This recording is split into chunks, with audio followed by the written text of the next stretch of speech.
बिस्मिल्लाहिर्रहमानिर्रहीम अस्सलाम वालेकुम वेलकम छु तुहन बे एक लट सान यूट्यूब चैनल पे यत जन नाव छु cook with Ambreen sun अजिच recipe छि चिकन यखनी रेसिपी स्टार्ट करने ब्रो अगर तुम चैनल पे नई छु चैनल कर सब्सक्राइब तो वीडियो वो एंडस ताम चलो करो अजिच रेसिपी स्टार्ट चिकन यखन बनाने खतर मे निमुत आब अत मज त्रो मे लिद्र चमच बे त्रा अत मज बह बदियान तो अत मज करो चिकन पीसेस ऐड सह मे थोमुत छिलित तो अनो अत ग्रेख अत दिमो लग भग 5 मिनटन ग्रेख यन चिकन ग्रेकान यह थो वो साइडस कुन अत चिकन स्टॉक सन त्रत कह यपर नी वन नी यपर मे पैन अत मज त्रो तील तो अत मज करो गड गंड फ्राई गंड गो ये फ्राई तो यह कड़ो वो नबर अकिस प्लेटस पे तो अत मज करो वो चिकन पीसेस ऐड तो यम करो फ्राई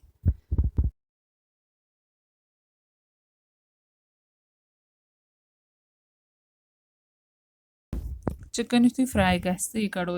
नबर अकिस प्लेटस पे वन यपर मे निमुत जामुत दोद अत मज करो ठूल ऐड बे त्रो मज नुन चमच तो थो गैसस पे तो यह तोताम अत वन लगातार खलन दिन योताम अत ग्रेख यी यन ग्रेकान दोद ग्रेख इन पत करो अत मज कह मसाल ऐड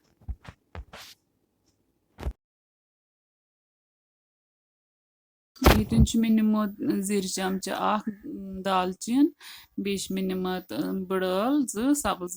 चोर बे मे निमित नम मर्च फल 5-6 ज्यूर तो दालचीन त्रो अत मज तो नम बाकी मसाल करो थोड़ा ग्राइंड तो त्रो तम अम पत मे बे निमुत ये मज मे निमुत बदियान पाउडर चमच दानवल पाउडर चमच शोंठ पाउडर चमच ओड तो यह त्रो अथ मज तो करो ये असल पे मिक्स यम मसाल अम पत त्रो ये मज गार्लिक पेस्ट चमच यन वो थोन गैस स्लो तो थोन तोताम इथे योताम ये अत मज दोद त्रोमुत योताम यह थिक ग लगभग 20 मिनट पत कोर चेक यह दोद यह थिक गोमुत तो वन त्रो अतन अत मज यह गंडन हुंद पेस्ट इस बनात थोमुत बे त्रो अतन फ्राई कोर्मुत चिकन सह त्रो अथ मज तो करो ये मिक्स वन असल पे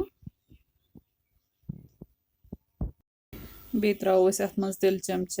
बे मे ये थोमज सब्ज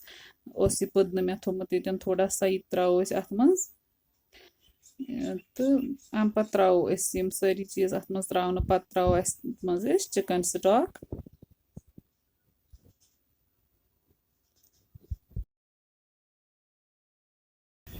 चिकन स्टॉक ऐड करने पत बासो मे वन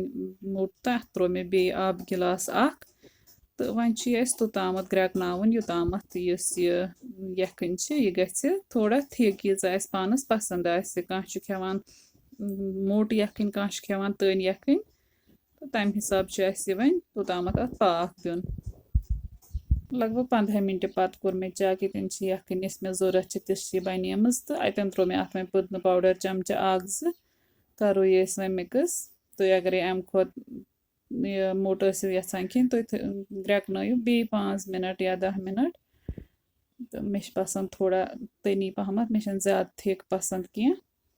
तो पुदन त्रत करो अत मज बे वन गेव चमच ऐड थो वन ढकन 2-3 मिनट दिमो अत वन रेस्ट 5 मिनटन रेस्ट दिन पत कर यखन सर्व तो सन अजिच रेसिपी ये तुम अगर सन अजिच रेसिपी पसंद आमुत वीडियो कर लाइक तो शेयर बे दीजो पन फीडबैक कमेंट सेक्शनस मज